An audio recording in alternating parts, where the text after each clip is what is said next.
I'm gonna kill you!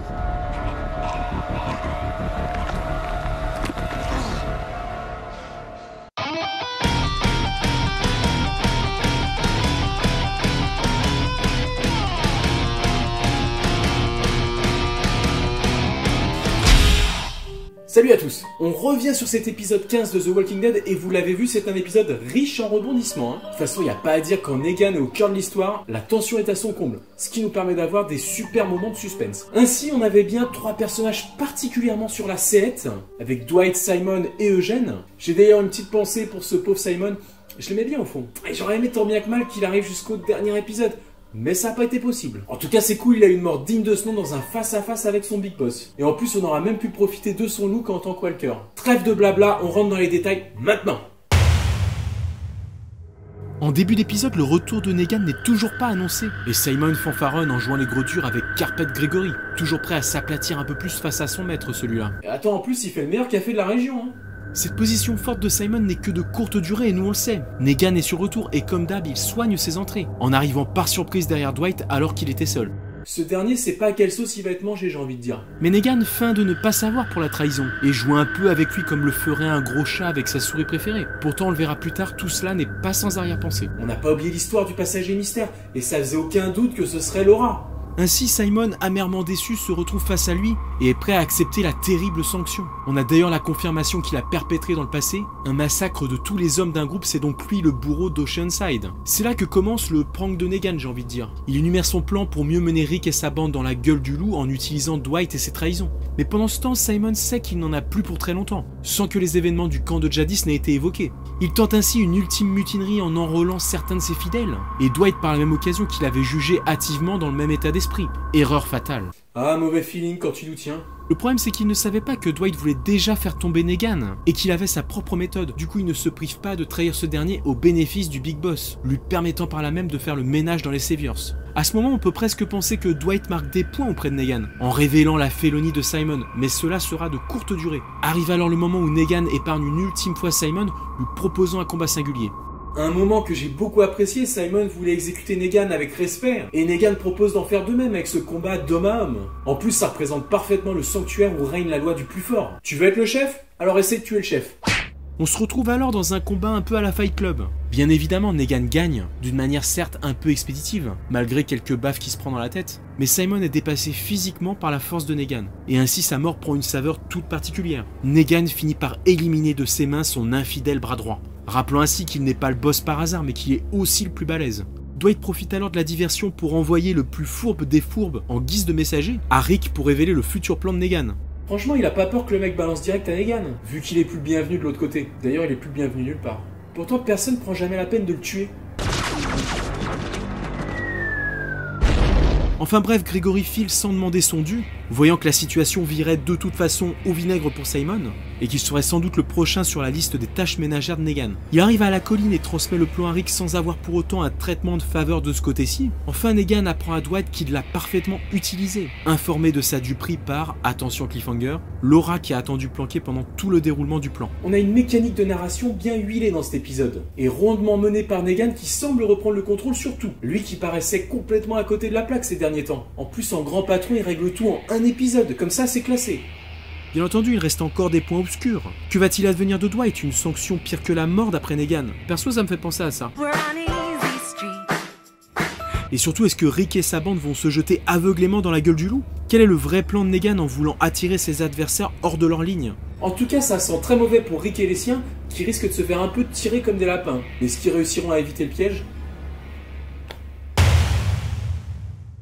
Finalement, Rick lit enfin la lettre de Carl. Celle-ci est pleine de souvenirs d'une vie d'avant l'apocalypse Walkers, avant la loi du plus fort et l'absence de miséricorde. Rick paraît ébranlé, mais cela suffira-t-il à le faire rebasculer dans plus de clémence? Lui qui est allé si loin déjà dans le sang versé, surtout depuis la mort de son fils. Au passage, mention spéciale pour le retour de Chandler Ricks, le temps d'une voix off, histoire de donner plus d'émotion à la scène. Mais on en est toujours au même problème. Rick n'est-il pas allé trop loin, atteignant un stade de non-retour? J'espère qu'il y aura un autre déclencheur complémentaire pour faire revenir Rick à la raison. Sinon ce serait un peu lèche comme revirement après toutes ces mauvaises décisions qui vont dans l'autre sens. Respecter la volonté de son fils, c'est quand même déjà quelque chose de fort, mais peut-être que par exemple Michonne pourrait l'appuyer davantage dans cette voie, vu qu'elle a parfaitement intégré les idées de Carl, elle. En tout cas, pour moi, ça ne doit pas encore suffire à faire sortir Rick de sa série sanglante. Il manque encore un petit quelque chose. Michonne, justement, s'empare de la lettre destinée à Negan et se donne pour mission d'aller lui lire par talkie-walkie. Là encore, un moment émouvant où même le méchant de service peut révéler une certaine sensibilité. Mais il paraît clair que cela ne suffira pas à le stopper dans ses intentions de tous les détruire. D'autant que maintenant, pour lui, il faut tous les tuer après la déroute subie par Simon lors de l'attaque de la colline. Et le talkie-walkie écrasé montre bien que plus aucun dialogue n'est possible.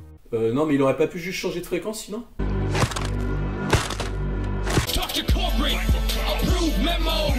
En tout cas, si l'un des deux doit épargner l'autre, il paraît clair que la décision devra venir du côté de Rick. Car si Negan en a l'occasion, il va le Simoner. Si tu te demandes, Simoner, c'est ça. Mais Rick sera-t-il prêt à honorer la mémoire de Carl au moment voulu, après tant de sang versé de ses propres mains et puis ses parjures? Autre personnage dans la ligne de mire dans cet épisode, Eugène, qui joue toujours au petit chef à la voix de robot, imposant même sa bouffe de geek à tout son avant-poste.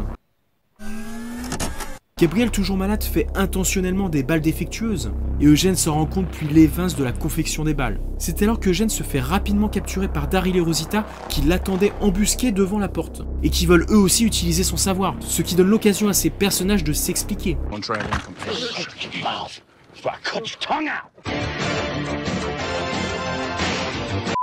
Finalement, Eugène utilise la célèbre technique ninja de la gerbe diversion pour s'échapper, et Rosita purera d'ailleurs la vieille sardine jusqu'à la fin de l'épisode. Eugène regagne enfin son avant-poste et se relance dans la confection de balles. Toutefois, dans cet épisode, on évoque enfin la notion que j'avais partagée avec vous il y a quelques temps, celle de fabriquer des balles défectueuses, même si pour l'instant Eugène a encore l'air du côté des Saviors. En tout cas, cette idée de balles défectueuses est lancée et maintenant elle existe dans la série, ce qui donnera à Eugène une ultime chance de rédemption. Enfin, moi je dis ça, hein, vous savez. Attendez, j'ai dû me tromper de titre, c'est pas possible. Ah non, on va bien parler d'Aaron. Et oui, Aaron existe encore et les showrunners semblent s'en être souvenus. On sait maintenant quel était son super plan pour convaincre les Amazones de se joindre à eux. Une grève de la faim devant leur camp. Aaron, t'es sérieux? Après tout ce qu'on a vécu?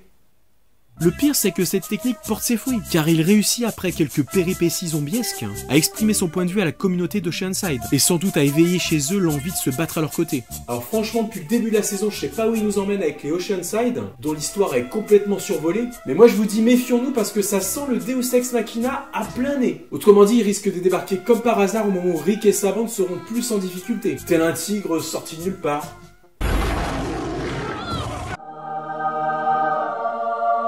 Enfin, moi je dis ça, vous savez.